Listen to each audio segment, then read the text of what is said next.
Halika, tuklasin natin ang Wadi Kalhad sa wilayat ng Sur sa South Al-Sharqiyah Governorate.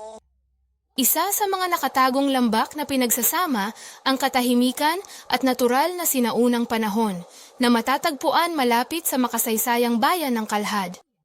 Ang lambak ay nailalarawan sa pamamagitan ng mga kakaibang pormasyon ng bato at mga tahimik na landas na dumadaan sa pagitan ng mga bundok.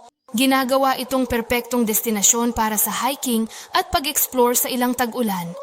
Ang tubig ay dumadaloy sa pagitan ng mga bato na nagdaragdag ng dagdag na kagandahan sa lugar. Nag-aalok ang Di Kalhad sa mga bisita ng sandali ng katahimikan na malayo sa mga tao. Nagbibigay ito ng pagkakataong pagnilayan ang kalikasan at maranasan ang kasaysayan at heograpiya sa isang lugar upang matuklasan ang mga palatandaan. Higit pa mangyaring iskan ang QR code at tangkilikin ang isang natatanging karanasan sa Kashter.